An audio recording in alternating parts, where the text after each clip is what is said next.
j'espère que vous allez bien. Moi je vais très bien aujourd'hui parce que je vais vous présenter une vidéo maquillage et que j'adore faire ça. Dans la précédente vidéo, je sais pas si vous l'avez encore vu, si vous l'avez pas vu, c'est pas bien du tout. Je portais, je trouve, un assez joli maquillage. Voilà. Donc j'ai eu envie de vous le proposer, vous avez été entièrement d'accord avec cette proposition. Voilà, moi ça me convient très bien. Ben, on va passer au tuto immédiatement. Bon, c'est un tuto où tout va se passer sur les yeux, hein. J'ai pas envie de m'embêter aujourd'hui à faire le teint, surtout que...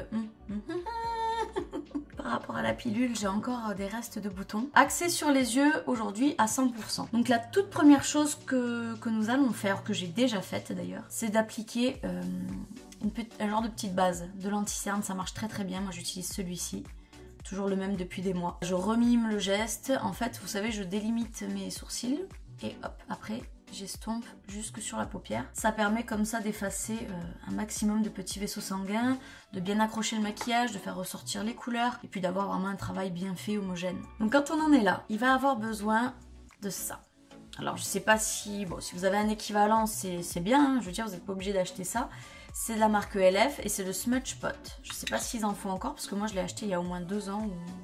Au moins 2 ans. Donc j'en prends avec le doigt, je ne m'embête pas avec les pinceaux et je viens en déposer sur toute la paupière mobile en débordant légèrement dans le pli de la paupière.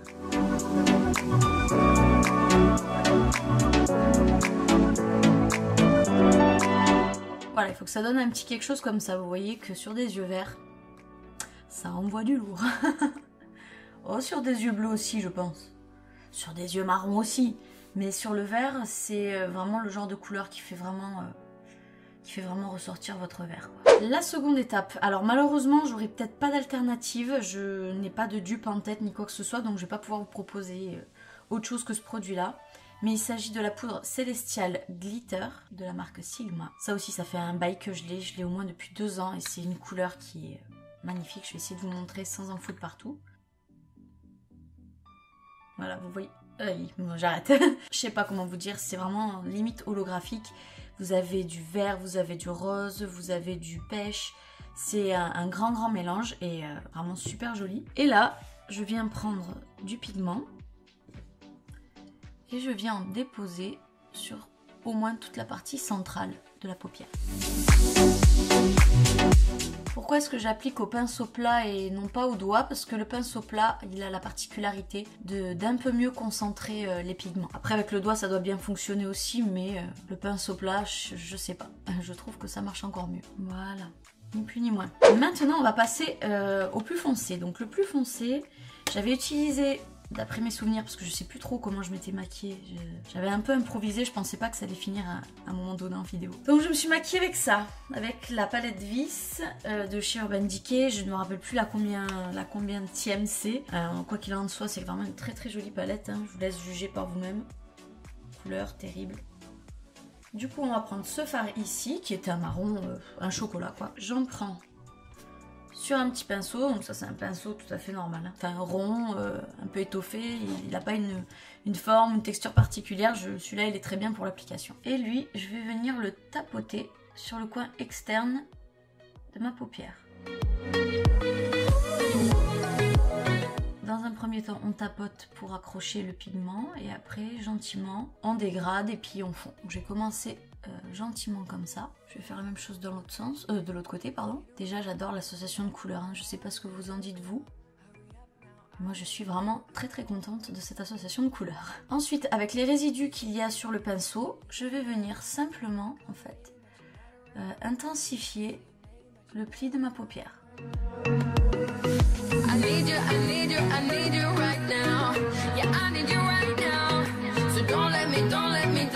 Voilà, donc là on va prendre ce fard ici, qui est un fard qui est assez ensoleillé, hein. Moi je trouve qu'il est vraiment très chaud, très réconfortant, c'est vraiment un fard de soleil. Il s'appelle Flamme. Et je vais en prendre sur un pinceau estompeur. Et là, je viens simplement fondre. Je passe un peu par-dessus le marron, mais je déborde de façon à créer un joli dégradé.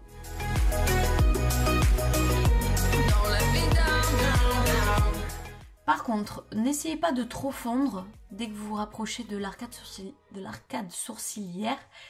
Vous allez voir pourquoi par après. Une fois que l'arcade est faite, on débarrasse sur le coton à sec pour enlever tout le pigment.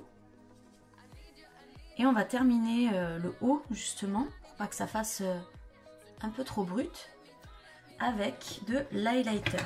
Alors moi, vous le savez, je pense, hein, je vous l'ai déjà dit, j'utilise celui-ci en ce moment, le Dents de Lion Twinkle.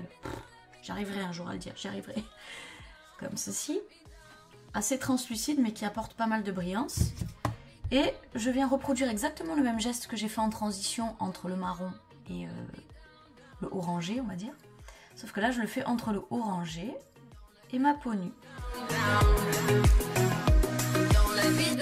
Et ça permet de finir l'estompage tout en dégradant vers le plus clair, en y laissant une petite note un petit peu lumineuse. Alors normalement, c'est pas exactement tout à fait fini. Il y a encore une petite étape, c'est de rajouter du blanc là, dans le coin interne de l'œil. Du blanc bien blanc. Mais je vais le faire en dernier parce que je fais toujours, en fait, si vous voulez, la paupière en premier. Ensuite, je corrige le dessous de l'œil. Et c'est par après, une fois que tout est bien posé par en bas, que je rajoute le blanc. Parce que si je le rajoute avant, en mettant les anti-cernes et les corrections et tout ça, je risque de casser un peu et d'effacer le travail. Voilà, une fois qu'on en est à ce stade maintenant, on va passer au liner. Vous pouvez très bien vous arrêter ici si ça vous convient. Vous pouvez juste passer un coup de mascara, ce sera très bien. Mais moi dans la vidéo, j'avais un maquillage un petit peu plus prononcé, un petit peu plus travaillé. Donc c'est pour ça que je vais faire mes lignes d'eyeliner. Technique toujours identique chez moi, c'est-à-dire un feutre pour tracer et un pinceau pour remplir. Ça vous fait vraiment une ligne parfaite, quoi, bien noire, bien intense, que si vous faites qu'avec ça, ça va pas être suffisamment intense. Et si vous faites qu'avec ça, ça peut être suffisamment intense, mais peut-être pas assez précis.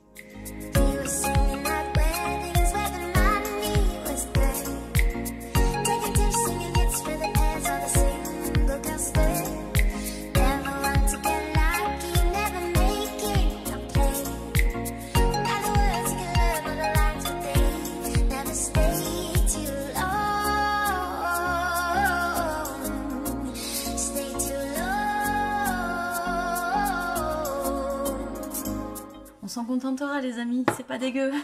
Voilà, donc une fois que le liner est posé, il faut bien qu'il sèche parce que sinon vous allez être dégoûté si jamais vous faites un mauvais geste. Ensuite on va passer au recourbement des cils avec cette petite machine.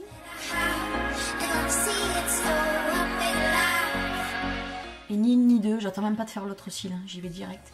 Je prends un crayon noir, celui de votre choix, un waterproof de préférence.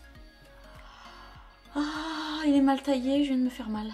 Et je crayonne tout de suite en ras de cils dans la muqueuse au-dessus là. Parce que si vous le faites pas, vous voyez là les zones blanches, vous allez les voir. Voilà, j'ai fait le premier œil, vous voyez la différence je pense au niveau de l'intensité du noir. Très important. Bon, maintenant je vais passer à l'autre œil en essayant de ne pas m'éborgner une seconde fois. J'ai quand même fait mal. Donc voilà, là j'ai fait les deux yeux. On ne touche pas en bas pour la simple raison que à force de cligner au long de la journée, il y a le haut qui va s'imprimer sur votre muqueuse en bas et qui va pas déborder trop bas. Donc ça va faire un tout petit liseré noir qui va vous faire des yeux magnifiques. Et ah non, je croyais que c'était déjà, que ça l'avait déjà fait dans mes yeux. Et ça va encore plus accentuer le côté amande que quand vous le mettez vous-même en bas. On a tendance à mal le mettre, pas exactement comme il faut, on déborde et ça fait souvent pas comme il faut. Maintenant on va appliquer un petit peu de mascara, donc moi je vais utiliser mon échantillon MAC. Pourquoi? Parce que voilà, il dépose pas beaucoup de matière mais il brosse bien dans l'air.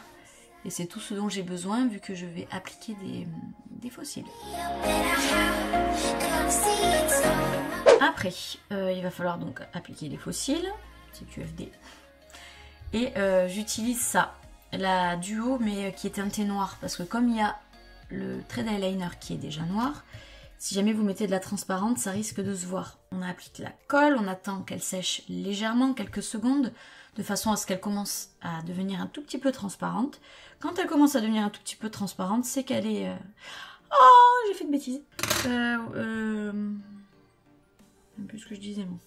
Quand elle commence à devenir un petit peu transparente, c'est qu'elle est bonne à appliquer. Elle va bien adhérer, que si vous la mettez comme ça, toute mouillée, tout va se décoller en fait. Ça va être trop mouillé, trop humide.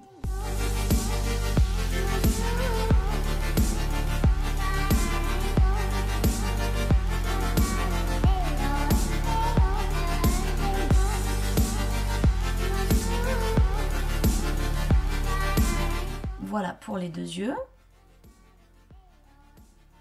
Maintenant, correction des cernes, de tout ça. C'est une étape qui est quand même assez importante, surtout quand on fait un beau maquillage au niveau des yeux.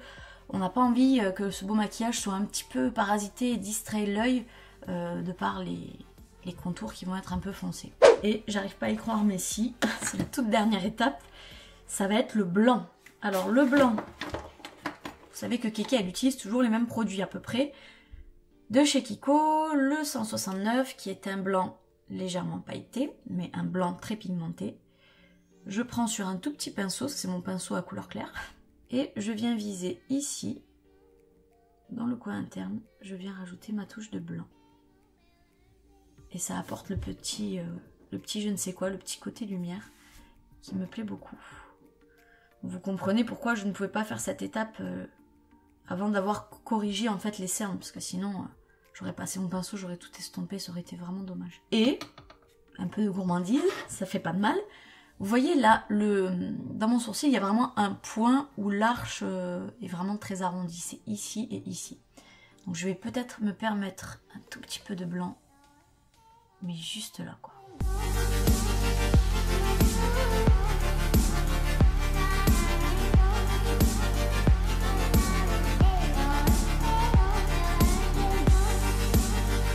Et c'est fini, c'est promis, je touche plus à rien. Voilà, c'était ça le maquillage. J'espère qu'il vous plaît. J'espère que le tuto vous aura fait plaisir. Moi en tout cas ça m'a fait grandement plaisir de vous le partager. N'hésitez pas à me demander si jamais vous avez envie que je vous en fasse un peu plus. Je vous laisse à disposition la totalité de mes réseaux sociaux pour venir me suivre au quotidien. Un gros bisou comme d'habitude et puis à bientôt dans une prochaine vidéo. Bye bye!